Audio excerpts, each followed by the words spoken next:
احترام اور عاجزی کا مطلب صرف چند مخصوص رسمی انداز نہیں، بلکہ عام معاملات میں بات ماننا اور درست معاملہ کرنا ہے. تو ایاک نعبد، صرف تیری ہم عبادت کرتے ہیں، تیرے آگے جھکے ہوئے ہیں اور تیری خاطر تیرے بندوں کے ساتھ بھی تواضع کا معاملہ کرتے ہیں، کیونکہ وہ ایک شخصیت کو فارم کرتی ہے. یعنی نماز یا وہ عبادت کی جو اسپرٹ ہے وہ انسان کو ایک مختلف انسان بناتی ہے، اور وہ مختلف انسان کس کے لیے؟ اپنے جیسے دوسرے بندوں کے لیے. ایاک نعبد و ایاک نستعین، اور صرف تجھ سے ہم مدد مانگتے ہیں، صرف تجھ سے ہم مدد مانگتے ہیں. اب دیکھیے کہ جس کو آپ بڑا سمجھتے ہو، جس کے احسانات کا آپ اعتراف کرتے ہو، پھر یہ ہو نہیں سکتا کہ آپ اس کو نہ پکاریں. آپ اپنے غم، خوشی، مشکل اور تکلیف کے موقع پر اس کو یاد نہ رکھیں. پھر جس سے آپ محبت کرتے ہیں، قدرتی طور پر ہر موقع پر وہ آپ کو یاد آتا ہے. یعنی عبادت میں عاجزی بھی آ گئی، محبت بھی آ گئی. تی محبت کیا تقاضا کرتی ہے کہ صرف جھکے ہی نہیں، مانگے بھی اسی سے، پکاریں بھی اس کو، کیونکہ محبت کا مقام بھی دل ہے نا، جیسے شکر کا مقام دل ہے. تو جب دل میں محبت کسی کی آتی ہے تو انسان اس کو ہر موقع پہ یاد کرتا ہے. عربی کا ایک شاعر ہے، وہ کہتا ہے اپنی محبوبہ کو، وَقَدْ ذَكَرْتُكِ وَالْخَطِّيُّ يَخْطُرُ بَيْنَنَا، کہ میں نے تمہیں یاد کیا جبکہ ہمارے درمیان نیزہ بازی ہو رہی تھی. یعنی میدان جنگ میں نیزے چل رہے تھے، اتنا مشکل وقت تھا اور میں تمہیں یاد کر رہا تھا. تو ایک بندہ مومن جو اشد حبا للہ ہوتا ہے وہ کیا کرتا ہے؟ وہ اللہ کو یاد کرتا ہے. صرف مسجد میں نہیں، صرف عبادت کے موقع پر نہیں، صرف حج میں نہیں، صرف رمضان میں نہیں، کب؟ ہر موقع پہ. وَقَدْ ذَكَرْتُكِ کی بجائے وَقَدْ ذَكَرْتُكَ وَالْخَطِّيُّ يَخْطُرُ بَيْنَنَا. کوئی جنگ ہو یا امن ہو، سکون کی حالت ہو یا پریشانی کی حالت ہو، دھیان اسی کی طرف لگا رہے. بات یہ کہ جب ہم عاجزی اختیار کرتے ہیں تو ہمیں یہ احساس ہوتا ہے ہم بہت کمزور ہیں، ہم انڈسپینسیبل نہیں ہیں، ہم کمزور ہیں. اور کمزور کو تو مدد چاہیے ہوتی ہے یا نہیں؟ چاہیے ہوتی ہے. سرکش اور متکبر کیا سمجھتا ہے؟ مجھے کسی کی پرواہ نہیں، مجھے کسی کی ضرورت نہیں، میں نہیں مانگ سکتا کسی سے. لیکن ایک عاجز اور مسکین ہر موقع پہ پکارتا ہے اپنے رب کو. یعنی اگر آپ واقعی عبادت گزار ہیں تو یہ ہو نہیں سکتا کہ آپ ہر موقع پہ اپنے رب کو یاد نہ کرتے اور یاد کر کے اس سے دعا نہ کرتے. انسان کے اندر پانے کی ہرس رکھتی گئی کہ اور ملے اور ملے، اور ہر جگہ خیر اور بھلائی ہی ملے. لہذا دعا کو عبادت کا نچوڑ بتایا گیا، اور عبادت میں پسندیدہ ترین عبادت کیا ہے؟ دعا. یعنی اس پکارنے کو بھی عبادت قرار دے دیا گیا.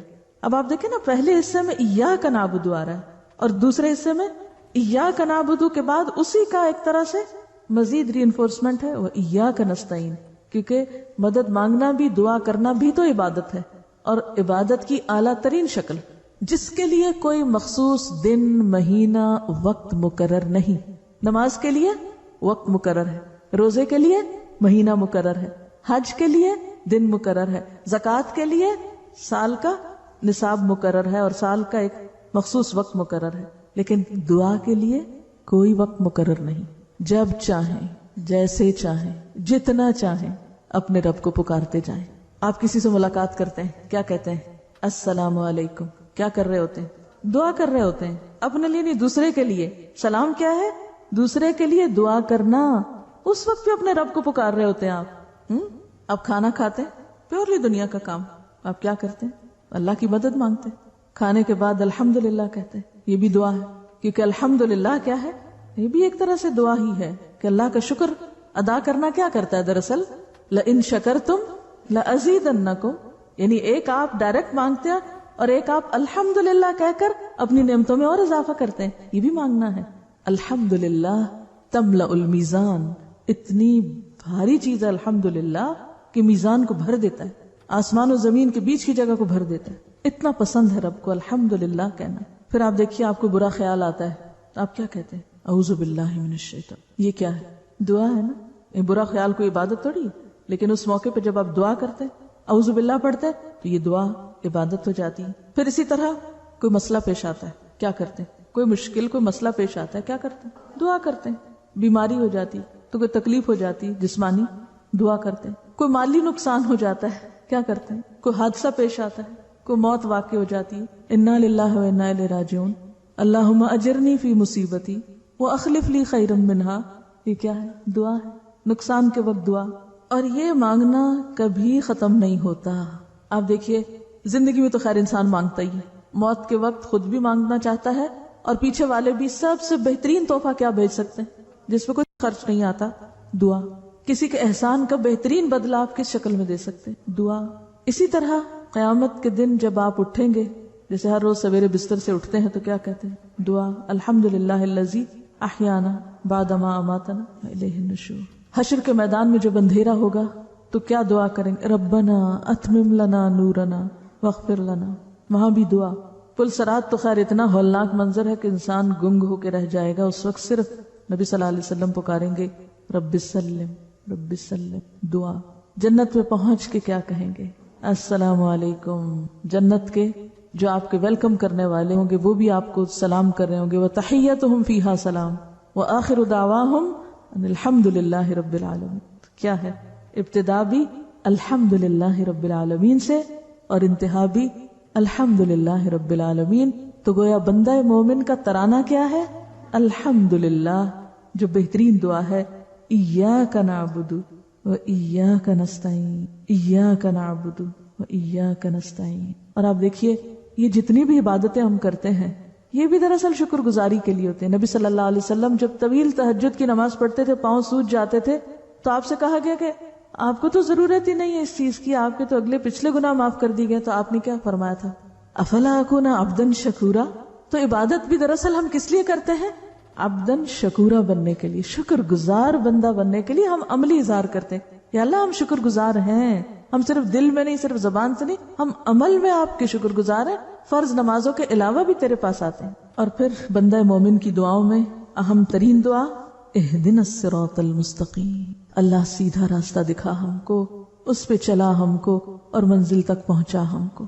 سب سے قیمتی دعا، سب سے اہم دعا، ناگزیر دعا جس کے بغیر انسان نقصان میں. سیدھے راستے کی تلاش. اور یہ سیدھا راستہ کیا ہے؟ دین اسلام، جس پر عملی طور پہ کون چلا تھا؟ صحابہ کرام. صراط الذین انعمت علیہم غیر المغضوب علیہم ولا الضالین.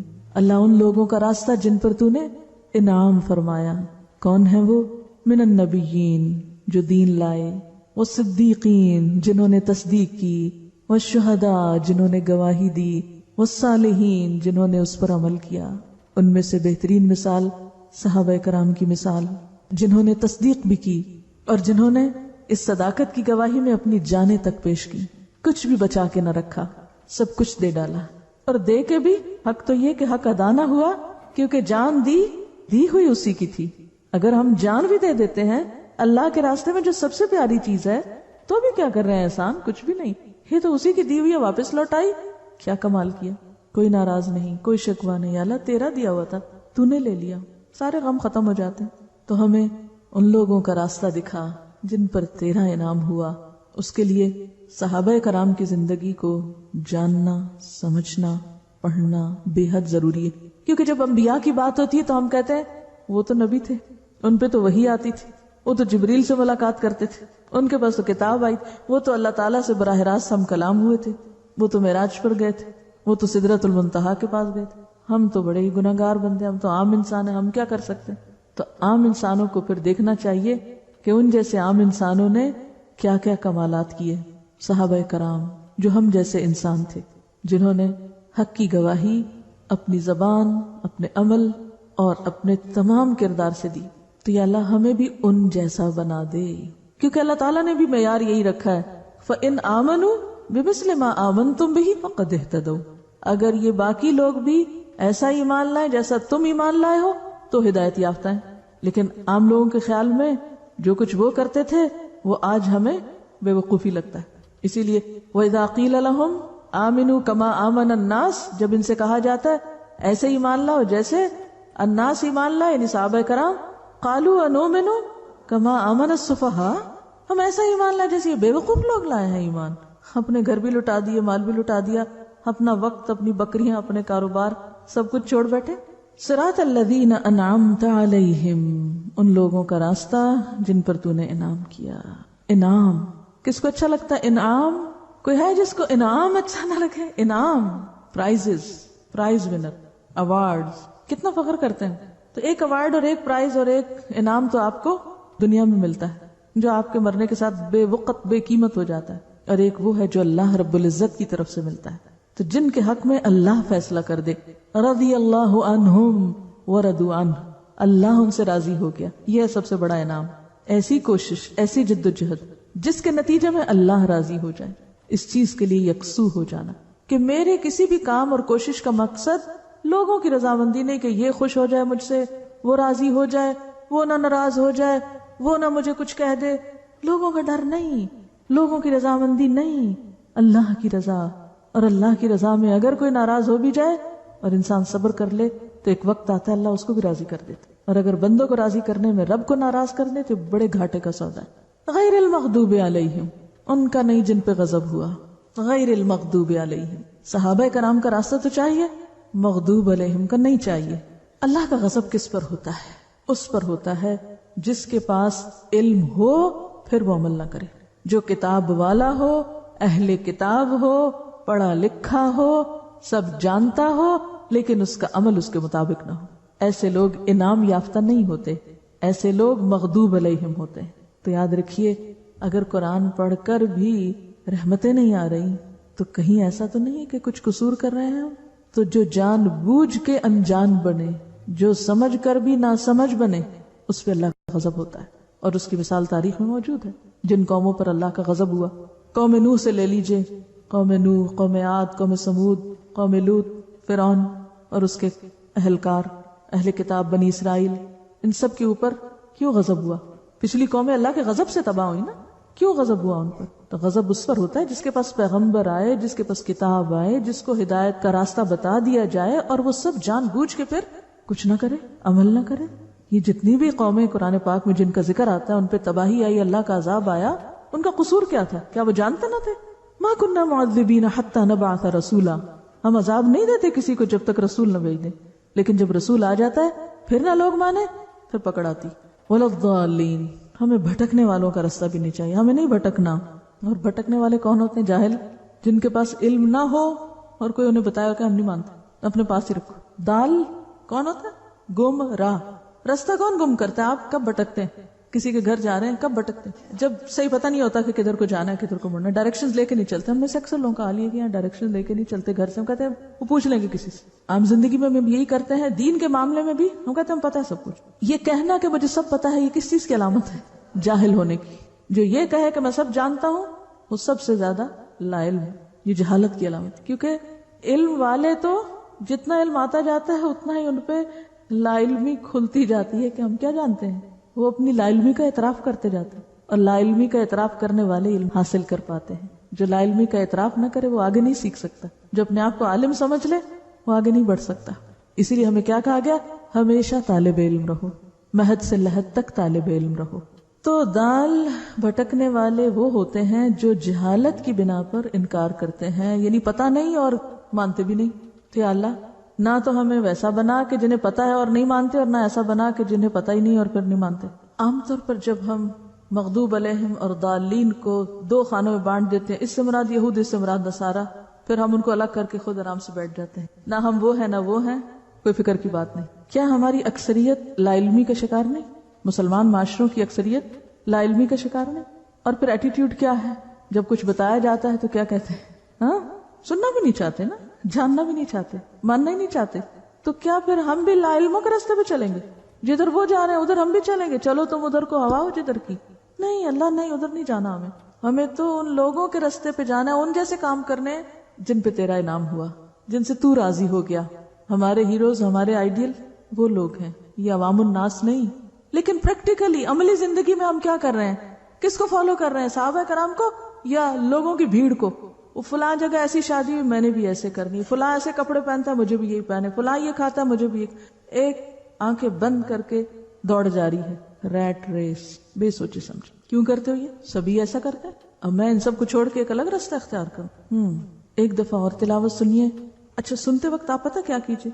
الحمد کا لفظ جب آئے تو سوچئے حمد کیا ہے، احساس دل میں اللہ کی محبت اور شکر. عالمین آئے تو ساری نشانیاں اور نعمتیں.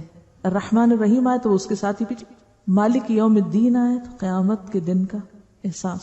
کہ بدلہ ملنا ہے سارے عمل کا. پھر ایاک نعبد ہے تو عبادت کیا ہے؟ خضوع اور تذلل، عاجزی اور جھکنا. اور ایاک نستعین آئے تو دعا، پکار، ہمیشہ پکارنا. اہدنا الصراط المستقیم آئے، صراط مستقیم پہ کیا کرنا؟ دین کا راستہ. اور پھر صراط الذین انعمت علیہم آئے تو صحابہ کرام، انبیاء اور شہداء کا راستہ. غیر المغضوب علیہم آئے، سرکش اور متکبر لوگوں کے راستے سے پناہ، کہ سب کچھ جان کے بھی جو انجان ہوئے. اللہ پناہ میں رکھے ایسے عالموں سے جو سب کچھ جان کے کچھ عمل نہیں کرتے. ایسے لوگ ہوتے ہیں نا زمین پر، پی ایچ ڈیز، علماء، فضلاء، معلوم نہیں کتنے کتنے ٹائٹل، اور حالت یہ ہے کہ اللہ کی پناہ، چھوٹی چھوٹی دین کی باتوں پر عمل کرنا بھی ان کے لیے پہاڑ ہے. اپنے آپ کو علامہ سمجھتے ہیں لیکن عمل کے میدان میں فیل ہے. ایسے سرکشوں سے ہمیں بچا، اور نہ ہمارے وہ آئیڈیل. کیونکہ عام طور پہ ہم پتہ کیا کرتے ہیں، لوگوں کو دیکھے فلاں بھی تو اتنا جاننے والا ہے اور وہ بھی یہ نہیں کرتا، میں کیوں کروں؟ وہ پڑھا لکھا نہیں، وہ فلاں اتنے بڑے مفتی صاحب ہیں، اتنے بڑے علامہ ہیں، اتنے بڑے اسکالر ہیں، وہ نہیں کچھ غلط کر سکتے، لہٰذا وہ یہ کہہ رہے ہیں تو میں نے بھی یہی کہنا ہے. یہ بھول جاتے ہیں کہ وہ بھی ایک انسان ہے. تو عموماً ہم دین والوں کو حجت بنا لیتے ہیں، ان کو تو پتا ہے یہ بھی ایسے کر رہے ہیں تو کیا ہوا، ہم نہیں کر سکتے، ہمارے لیے کیوں منع ہے؟ تو ہمیں ایسا نہیں بننا. اور ضالین، عوام الناس، اور اس بھیڑ کی ہم نے پیروی چھوڑنی، ان لا علم لوگوں کے راستے پہ نہیں چلنا. یا اللہ تمہیں اپنا بنا لے. یہ سوچ کے آپ نے اب سننا ہے لسننگ کے وقت. یہ جو مین پوائنٹس ہیں یا سائنز ہیں، یعنی یہ ایسے ہی جیسے آپ چل رہے ہیں نا.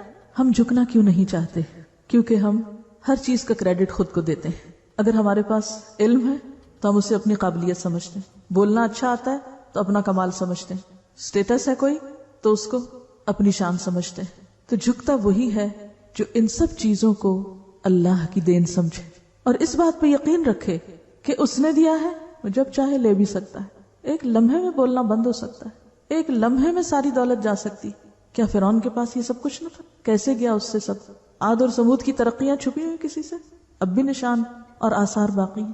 کیسے گیا سب کچھ؟ ما اغنا عنی مالیہ ہلک عنی سلطانیہ، سب کچھ چلا جائے گا. پھر تکبر کس بات پہ؟ سورۃ الحمد جو ہے پورے قرآن کے مضامین کا خلاصہ ہے، اسی لیے اس کو ام القرآن کہا گیا، اسی لیے ہر نماز میں اس کو پڑھنے کا حکم. اور اگر آپ شعوری طور پہ اس کو پڑھنا شروع کر دیں تو یہ ہو نہیں سکتا کہ دین کا اخلاق آپ کے اندر نہ آئے. اس بات پر بھی تو شکر ادا کریں کہ اللہ نے ہمیں یہ خزانہ دیا ہے، قرآن سے جوڑا ہے، کہ ہم ان رستوں کے نشان پاتے ہیں اور اس پہ چلنے کی پھر دعائیں مانگتے ہیں. اگر ساری زندگی بھی سجدے میں پڑے رہیں تو حق ادا نہیں کر سکتے. اگر ہم کسی ایسی جگہ پیدا ہو جاتے جہاں یہ نعمت نہ تھی، جو اس کو جانتے نہیں، تو ہم بھی تو انہی جیسے ہوتے. کس قدر ہم پہ فرض عائد ہوتا ہے کہ ہم اس کو ان لوگوں تک لے جائیں جن کے لیے اللہ نے اسے ہمارے ذریعے پہنچانا چاہا ہے. بیسیکلی کسی بھی نعمت کے لیے اس بات کا اعتراف کہ یہ اللہ کی دی ہوئی ہے، یہی چیز انسان کے اندر عاجزی پیدا کرتی. پھر وہ اسے اپنا نہیں سمجھتا نا، اللہ کی دین سمجھتا ہے، پھر اللہ ہی کی طرف جھکتا ہے. سورۃ الفاتحہ جس میں سب سے پہلی بات الحمدللہ ہے، تو یہ الحمدللہ پورے دین کا خلاصہ ہے، عبادت کی روح ہے کہ بندہ اپنے رب کا، اپنے خالق کا شکر گزار ہو. شکر کیسے پیدا ہوتا ہے؟ شکر کا منبع، مصدر، ماخذ دل ہے. جس دل میں اللہ کی عظمت، اللہ کی محبت اور اللہ کی نعمتوں کا احساس ہوگا اور ان کا اعتراف ہوگا، وہ دل شکر گزار ہوگا. تو شکر اعتراف نعمت کا نام ہے. شکر کیا ہے؟ نعمتوں کا اعتراف. تو اگر کوئی زندگی میں آپ سے کبھی پوچھے کہ شکر کیا ہے تو آپ کہیں گے اللہ کی نعمتوں کا اعتراف. یہ اعتراف کب ہوتا ہے، یا اعتراف کیا ہوتا ہے؟ اعتراف کرنا، بولتے تو ہم بہت ہیں. قائل ہو جاتا ہے کسی کی خوبی کا، اس کی بخشش کا، عطا کا، کہ اسی کی دین ہے. تو آپ نے کسی نعمت کو یاد کیا جو آپ کو اللہ نے دی ہوئی ہے؟ کسی خاص نعمت کی طرف آپ کا دھیان گیا جو پہلے کبھی نہ گیا ہو؟ میں رٹی رٹائی روایتی باتیں میں نہیں سننا چاہتی، میں صرف آپ کے دل کی سچی باتیں سننا چاہتی ہوں جو واقعی آپ کی ایک نئی سوچ پیدا ہوئی ہو. اب جو گفتگو ہم کر رہے ہیں، آپ کو میں علم دینے کے ساتھ سوچنے اور سوچنے کے ساتھ بولنے کا طریقہ بھی سکھا رہی ہوں، اور چیزوں میں سے نچوڑ نکالنے کا. شکر نعمتوں کا اعتراف، شکر دین کا خلاصہ، شکر بندوں سے مطلوب، ہم سے مطلوب ہے اللہ کو. عبادت کا کیا معنی ہے؟ یعنی وہ شکر جو دل سے نکلتا ہے، تو عملی طور پر عبادت میں اس کا اظہار ہوتا ہے. اور لفظی معنی عبادت کا کیا ہے؟ الخضوع والتذلل.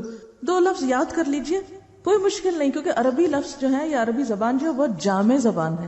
تذلل ہوتا ہے جھک جانا، اطاعت کرنا، مان جانا، عاجزی اختیار کرنا. عبادت بندے کے اندر کیا پیدا کرتی ہے؟ عاجزی، انکساری، جھک جانا، اطاعت، خشیت، انابت. کہ غلطی ہو گئی، دور چلے بھی گئے تو پلٹ کے ادھر ہی آنا ہے. زاری، اخبات، جھکاؤ، دھیما پن، نرمی، قنوت، مسلسل اطاعت. تو عبادت کے آگے یہ ایک ایک لفظ میں اگر آپ سارے لفظ لکھ لیں اور اپنے آپ کو کبھی کبھار یاد دہانی کریں، اپنے آپ کو اس آئینے میں دیکھیں کہ کیا یہ اخلاق اور یہ صفات میرے اندر آئی ہیں؟ کیا واقعی میں عبادت گزار بندہ ہوں؟ کیا یہ جاننا ضروری ہے؟ عبادت کا ماننا جاننا ضروری ہے. کیوں ضروری ہے؟ اس لیے کہ اللہ نے مجھے بنایا ہی عبادت کے لیے ہے. وما خلقت الجن والانس الا لیعبدون. تو جس کام کے لیے میں بنی ہوں اگر میں نے وہ نہ کیا اور وہ کیا بغیر دنیا سے چلی گئی تو کیا ہوگا؟ کیا بنے گی؟ مثلا یہ گھڑی ٹائم دیکھنے کے لیے ہے، اگر یہ ٹائم نہ بتائے، آپ اس میں سیل بھی ڈالیں، آپ اس کی سوئیوں کو گھمائیں بھی، آپ سارا علاج اس کا کریں، پھر بھی یہ ٹائم نہ بتائے، آپ اس کو کیا کریں گے؟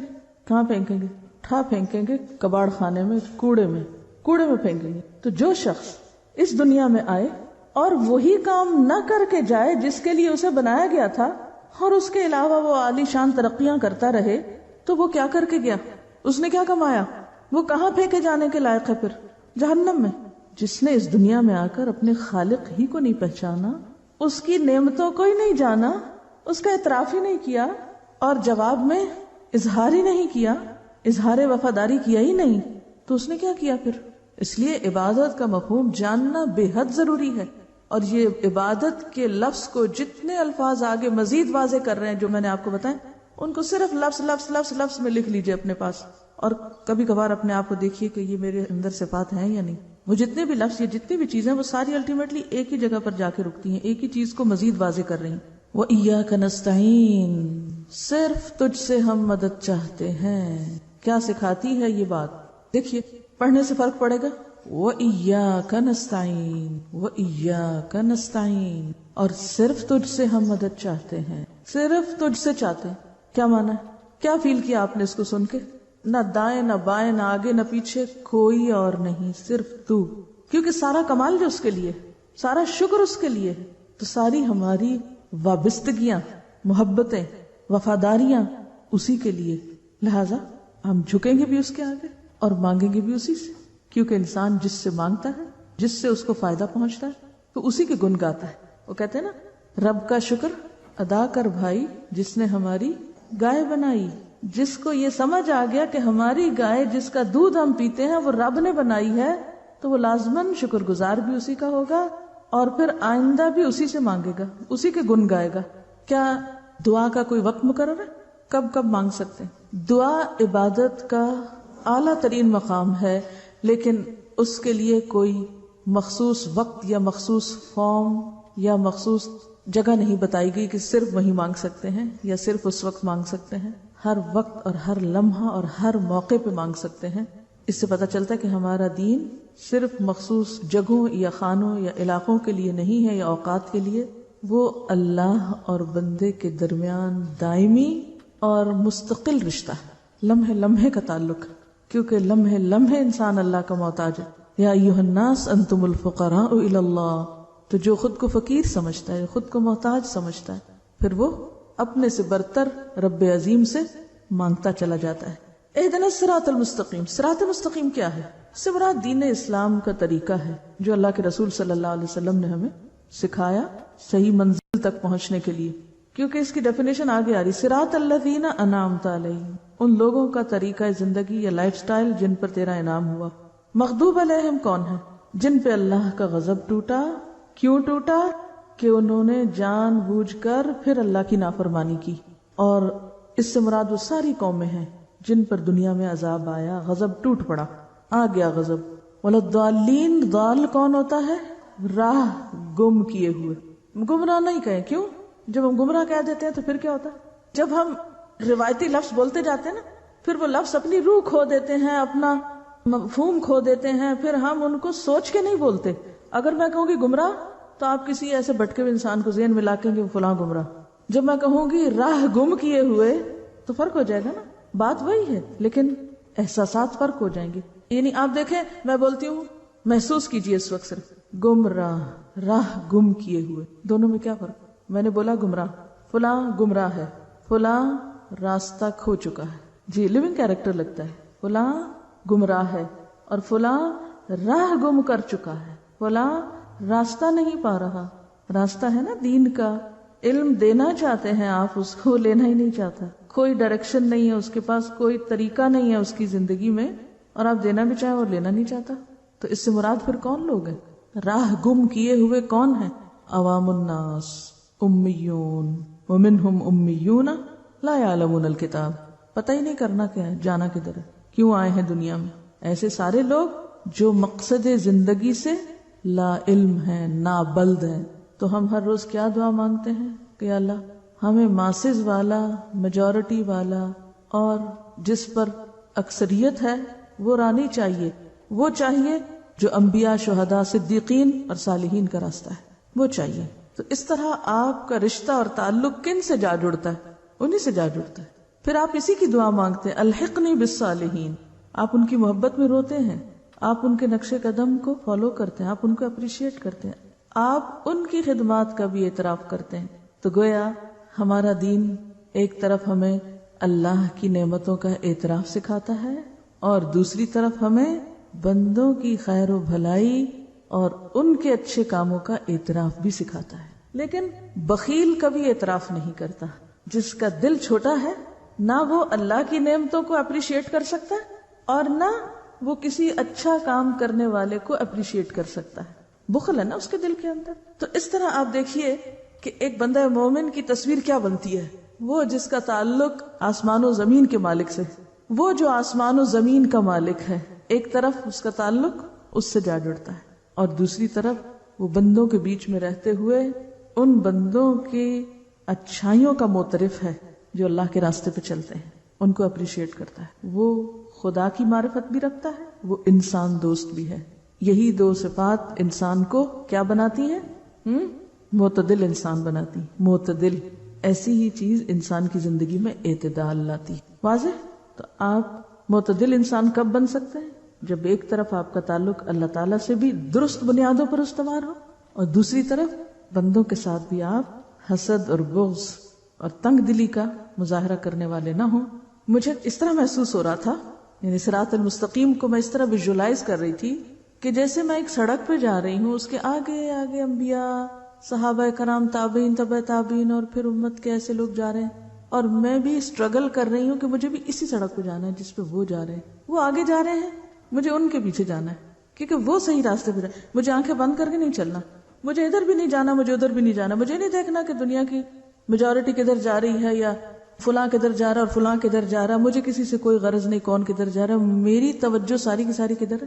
وہ جدھر وہ جا رہے ہیں انہی کے نقش قدم پر مجھے چلنا ہے, اسٹریٹ سیدھے. وہ آگے ہیں, ہم پیچھے ہیں, ہم انہی کے فالوورز. کبھی حیرت نہیں ہوتی آپ کو یہ پڑھ کے کہ اللہ تعالیٰ نے صراط مستقیم کو ڈیفائن کیسے کیا ہے؟ یعنی پہلے کہا کہ مانگو صراط مستقیم, پھر اس کو ڈیفائن کیسے کیا؟ پریکٹیکلی ڈیفائن کیا, یعنی پریکٹیکل ڈیمونسٹریشن کے ساتھ, کہ کوئی یہ نہ کہ مجھے تو پتہ ہی نہیں تھا میں نے کیا کرنا ہے. صرف یہ نہیں کہا کہ قرآن اور سنت کا علم کافی ہے, ان ہستیوں کے بارے میں جاننا بھی ضروری ہے جنہوں نے واقعی اللہ کے رسول صلی اللہ علیہ وسلم کی زیر نگرانی قرآن و سنت پر عمل کر کے دکھایا. واضح سمجھ آ گئی؟ اب کچھ اور شخصیتیں بھی دنیا میں بستی ہیں. اب اس آئینے میں دیکھنا ہے خود کو, ہم کدھر جا رہے ہیں.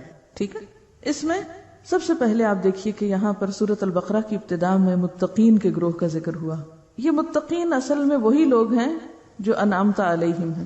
یہاں اب آپ دیکھیے کہ ان لوگوں کی کچھ عملی صفات بتا دی گئی کہ وہ کیا کیا کرتے ہیں. صراط مستقیم کو مزید عملی طریقوں سے واضح کیا جا رہا ہے, اور صرف ظاہری شیپ کے اعتبار سے نہیں بلکہ تقوی, دل کی کیفیت کے ساتھ اس کو جوڑا گیا ہے. تو پہلا گروہ متقین کا ہے. متقین کون؟ تقوی والے. تقوی کا تعلق کس سے ہے؟ دل سے. دوسرا گروہ کفار کا بتایا گیا. کفر کا تعلق بھی کس سے ہے؟ دل سے. اسی لیے اللہ تعالیٰ فرماتے ہیں ختم اللہ علی قلوبہم, ان کے دلوں پہ مہر لگا دی اللہ نے. دل بند ہے, ان کے دل نہیں کام کرتے, لہذا وہ حقیقت کو نہیں پاتے. اب تیسرا ایک گروہ ہے جو ان دونوں کے بیچ کا ہے، لا الہ اولائے ولا الہ اولائے، اور وہ ہے گروہ منافقین کا۔ منافقت کا تعلق کس سے ہے؟ دل سے۔ تو اصل بات پھر کیا ہوئی کہ جب تک اندر درست نہیں اس وقت تک باہر درست ہو نہیں سکتا۔ اور شکر کا تعلق بھی کس سے تھا؟ دل سے۔ محبت کا تعلق کس سے؟ چاہے وہ اللہ کی ہو یا نیک بندوں کی۔